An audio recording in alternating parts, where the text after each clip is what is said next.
All right, Rob G. USC, a school where I'm employed, at least from now. Be careful, Rob. You better be like all them athletes you hate talking about their former schools. You know, I didn't sign a contract at USC to not do my job as a media member. Tell them, Rob. It is what it is. But Rob G, loss yesterday. A lot of USC alum came out hard against the program and all kinds of stuff. Hey, man, Lincoln Riley, in his first 4 years that are now completed at USC, has not won a conference title, nor has he ever been to the college football playoff. And then last night, on the heels of an inexplicable overtime loss, the TCU in the Alamo Bowl, had the nerve to say that the glass is half full here in Southern Cal. Take a listen. I really believe a window here has opened up that's taken a lot of effort by a lot of people, a lot of commitment by a lot of people, 4 fun but really challenging years to get it open, and it's open now. We all feel that, all of us that are fortunate enough to be able to come back here next year, because it's not our right. Coaching or playing, working at USC is not anybody's right. It's a privilege, and those of us that have the privilege to be able to come back, we know what our job is. It's to make all the efforts of all those people the last 4 years worth it, and that's what we're going to do. Listen, let me tell you something, man. You mentioned it. That's your school. Obviously, we live here and everything, and we're by USC. It's a big deal. Man, it ain't been a big deal since they had Pete Carroll and, of course, Matt Leinart and Reggie Bush. And all that's it. And Pete Carroll wasn't collecting Social Security back then. Right. No. He was still young and spry back then. Saying. You thought he was a lead man in Hollywood out here. Let me get into Stinking Riley. Not Lincoln Riley, but Stinking Riley. But you know why I say that? Because all the fanfare that came with it, all of the hoorah and all of this is going to be that. You know what it is? It's Clay Helton Part 2. And I was here working in sports radio, the other place at that time, and Clay Helton, he's just a guy, just a bridge guy. He's just a this. Well, Clay Helton kept getting a little bit better, and then finally they let him go. And then eventually we get to Lincoln Riley, where it's the same thing. In what world, you and I sit here every day, in what world can a coach at a prominent university say after 4 years, yeah, our window just opened? No, coming off a loss that they shouldn't have had. That they shouldn't have lost. You know what I mean? In a bowl game, like, you got to have some big ones to stand up. Exactly. And say that after that situation, because none of that makes sense. 100%. And to come off of that from just a couple of years earlier, you had 2 years with a Heisman winner and a Heisman hopeful again, trying to win back-to-back, in Caleb Williams. So it's not like you came into a program that was 3-9 and you're building it up and we're having somewhere. Right. You came in with your guy, Caleb Williams, and you've had all the resources, everything you need. You're at USC. We know the endowment. We know all the lure of it, and nothing to show for it but Clay Helton 2.0. And again, when you go back to what Pete Carroll was doing with this team, and if you want to just say, hey, it takes some cheating to win, because if you take that out, what has USC really done in the last 40 years? No. Really? Nothing. And here's the other thing, too. And not to mention one more point. You and I talked about this, and we're going to get a little bit more deeper into the traditions of college football, Rob. And he's also advocating, I don't mind not playing Notre Dame anymore. I'm cool with it if it's going to help us. And it's like, dude, don't be scared of that smoke.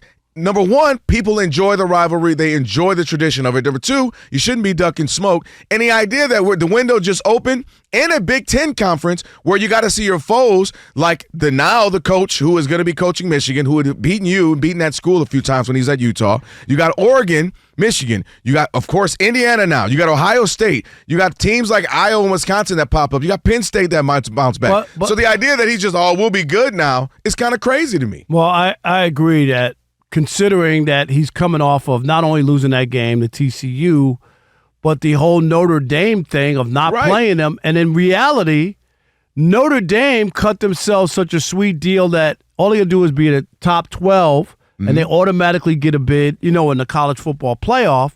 So if you're USC and you beat them, wouldn't that improve and enhance your chances of getting there? Because if they're in the top 12 and you beat them, how in the world are they going to leave us out? So I don't know why you would ditch that or the idea of playing USC, thinking that that's an issue and you're afraid, as some of the other former players have called out. Like this is skirting being afraid.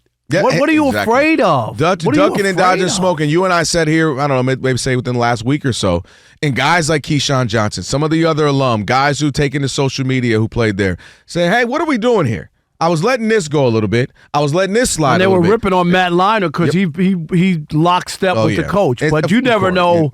You know what I'm saying? Like I don't know how anybody who competes would want to not take on some of the best schools. Like this whole idea to me is horrible. It just is. I mean, you got to understand, Notre Dame is a different animal. That's why they have a deal with NBC Sports for the last 25 years. They're different, and you just have to accept that because no other school has a singular deal, deal that pays them. Their fan base travels. They have a huge fan base. Like, let's not be kidding ourselves. Notre Dame is unlike anybody. That's why they get away with it. That's why they're allowed to do that. That's why before they agreed to the whole college football and top 12 we're in, no matter what. Yeah.